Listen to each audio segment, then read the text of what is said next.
Olá, Maria! Hoje o assunto é muito sério, mas antes de começar, seja muito bem-vinda ao canal, a mais um vídeo. Meu nome é Merly e eu falo aqui sobre relacionamento com o Espírito Santo, sobre intimidade, vida com Deus. E hoje o assunto é um pouco mais sério. A religião muitas vezes nos engana e faz a gente pensar que nós somos melhores do que aqueles que ainda não conhecem a Cristo. Mas isso é uma mentira. A verdade é que todos nós precisamos de Jesus, sem exceção. A única diferença nossa para aqueles que não conhecem a Cristo ainda é que nós fomos alcançados pela graça e pela misericórdia de Jesus. Mas isso não nos coloca em uma posição de julgamento de sermos melhores, mas sim uma posição de humildade. Quando nós conhecemos de verdade o que significa o amor de Deus, a sua graça e a misericórdia, a nossa mentalidade é transformada. Eu mesma demorei a entender o que significava a misericórdia de Deus. Era muito religiosa, extremamente julgadora e me colocava numa posição de superioridade. Eu achava que eu era melhor do que as outras pessoas porque falava de Jesus. Mas de verdade, não vivia Jesus, né? Era extremamente uma religiosidade. Isso me afastava de ver quem Jesus realmente é. E eu acredito que nós vivemos em várias etapas, vários níveis de relacionamento com o Espírito Santo. E nós ficamos diante de várias portas. A porta do amor, a porta da graça, a porta da misericórdia, a porta da bondade, a porta da alegria, enfim. E eu fiquei por muito tempo para entender o que significava a graça, para entender o que significava a misericórdia. E o problema disso é que enquanto a gente não entende, nós ficamos passando por várias situações até que a gente venha entender de fato o que a Bíblia fala a respeito da graça, do amor, da misericórdia. E enquanto eu não entendi o que significava a graça de Deus, a misericórdia de Deus, isso me impedia de ver quem Jesus realmente é. Então, submeta o seu coração a Deus. Peça para o Espírito Santo te ajudar a entender o que é esse amor de Jesus, o que é a graça, o que é a misericórdia que veio através dele. E viva o novo de Deus, porque tem um novo preparado para você. Eu percebo que quanto mais nós nos relacionamos, mais a gente mergulha. E quanto mais mergulhamos, mais a nossa mente se renova. Mais a gente consegue ter a visão, de fato, das coisas, daquilo que está na palavra. Porque às vezes a palavra parece que está numa realidade muito distante de nós.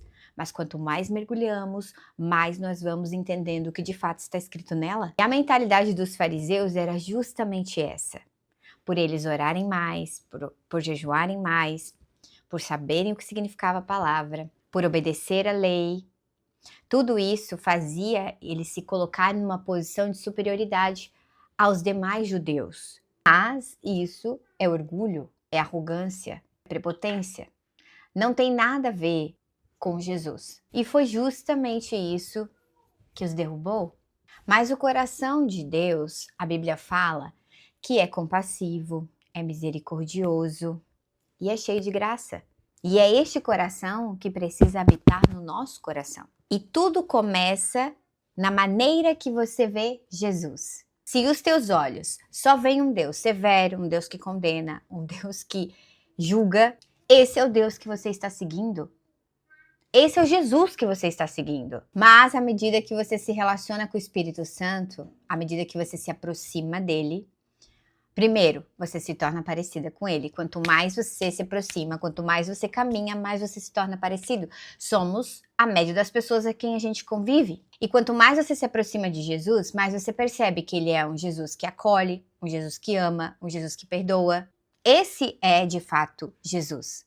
Perceber isso muda toda a sua vida espiritual. Cada um enxerga o Deus que acredita. Por isso que eu sempre falo, você tem o que você acredita. Se você prestar atenção em como você vê Deus, se você vê um Deus severo, um Deus punitivo, um Deus julgador, um Deus que não ama, que não é compassivo, que não tem misericórdia, esse é o tipo de relacionamento, esse é o tipo de Jesus que você vende às pessoas, que você trata as pessoas, a média que você acredita que Jesus faz. Mas a partir do momento que você realmente vê, de fato, Jesus da palavra, quando Jesus vem, ele mostra quem Deus é. Nós conseguimos ver quem Deus é através do Filho. E esse era um que amava, que perdoava, que acolhia. Até hoje, ele continua sendo o mesmo. Então, esse Jesus, a partir do momento que você enxerga esse Jesus e que você tenta ficar próximo dele e você começa a não mais se olhar pelos olhos das pessoas, tentando falar, eu sou mais religioso do que fulano, eu sou o que fulana, eu sou mais dedicado à oração do que a Bertrana. Mas quando você começa a colocar os parâmetros relacionados a você e Jesus, você percebe que você sempre estará muito distante e que você vai sempre precisar do amor, da graça, da misericórdia dele. Infelizmente, muitos ainda vivem longe do Deus que a Bíblia revela através de Jesus. Tem uma imagem distorcida, mas eu declaro que a partir de agora, o Espírito Santo vai começar a trazer a revelação de quem Jesus é para você. E isso vai mudar toda a sua vida, os seus relacionamentos, a forma como você enxerga as pessoas. Vamos orar? Jesus, me mostre quem o Senhor realmente é. Eu quero conhecer o Deus das Escrituras, não aquele a quem eu acreditei ou aquele a quem me ensinaram, aquele a quem eu vi nas pessoas, mas Jesus de fato, quem você é, eu quero conhecê-lo. Em nome de Jesus, amém. Quero deixar uma frase com você. Muitos adoram um Deus invisível, a própria imagem, mas nós temos um Deus que se revelou, se fez carne, se deixou ver, ouvir e tocar. E Ele está aonde? Dentro de nós. Ele está agora habitando dentro de você. Espero que esse vídeo tenha falado com você, que Deus te abençoe e de verdade viva o Deus que está nas Escrituras. E deixe o Espírito Santo revelar quem Deus é para você. Até o próximo vídeo. Tchau!